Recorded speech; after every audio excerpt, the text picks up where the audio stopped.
এখন সবজিটা বসাবো।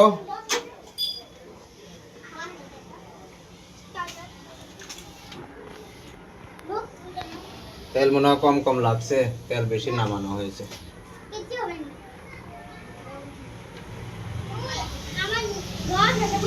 হয়ে যাবে। তেল গরম হওয়া পর্যন্ত একটু অপেক্ষা করো। এখানে আমরা ময় মশলা সব কিছু দিয়ে রেডি করে রাখবো। এখানে আছে মরিচ বাটা, রসুন বাটা, পেঁয়াজ আলাদা করা আছে। পেঁয়াজগুলো সোমবারে দিব। যখন আমরা তোমাদের মতো করে রান্না করি না, কেউ কেউ একেবারে মানে আগে সবজি রান্না করে নেয় তারপরে তেলে ফ্রাই করে। তো আমি প্রথমে ফ্রাই করব, এটাই হচ্ছে আমাদের আসামিদের নিয়ম। এটাতে পানি দিয়ে রাখবো।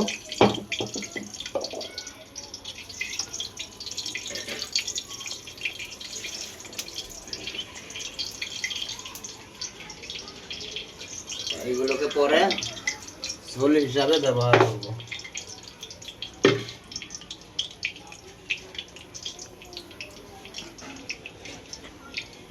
আচ্ছা, অলরেডি তেল গরম হয়ে গেছে। একটা দিয়ে দেখি আগে। হ্যাঁ, তেল গরম হয়ে গেছে। কিছু পেঁয়াজ এখানে দেবো আর কিছু পেঁয়াজ নিচে দিয়ে রাখবো। এখানে অ্যাড করবো এখন মশলা।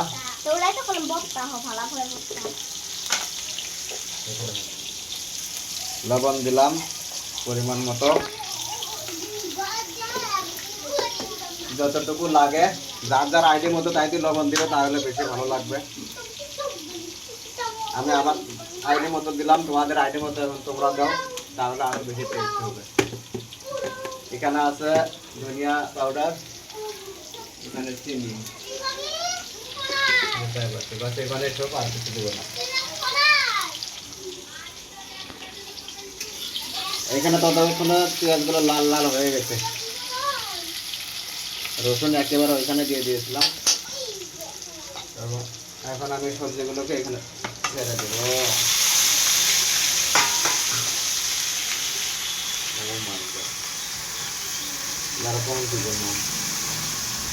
বেগুনি বানাতে আসলেন দিলে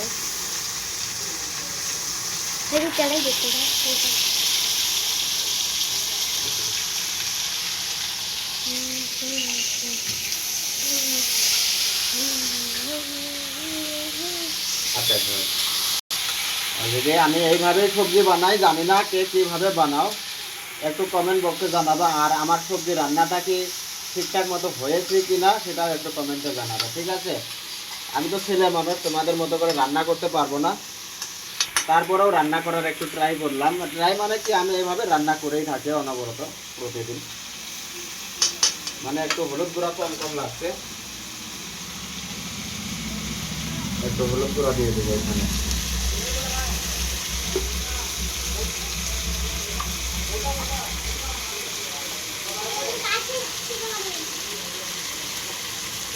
এগুলোকে ভালো করে কষানো হয়ে গেলে তারপরে এখানে অ্যাড করবো পানি।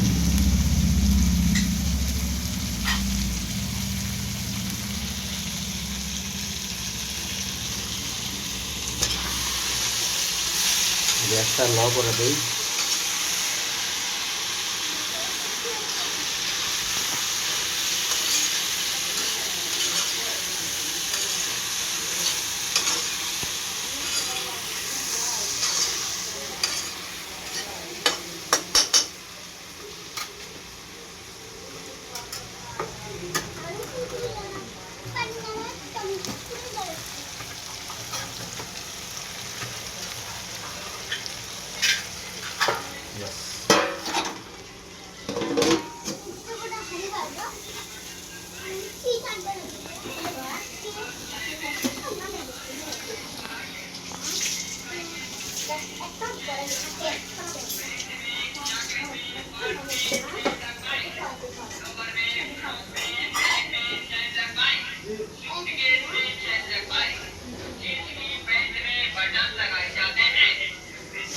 মোটামুটি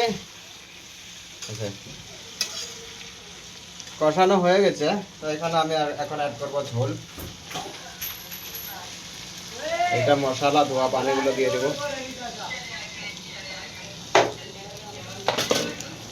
তারপরে এখানে পরিমাণ মতো পানি দেব।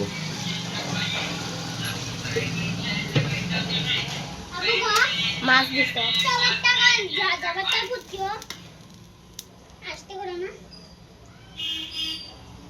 আব্বু মাছ করে দেব। একটু ঝোল কমে গেলে তারপরে মাছ অ্যাড করবে এখানে, ঠিক আছে? ভালো থেকো।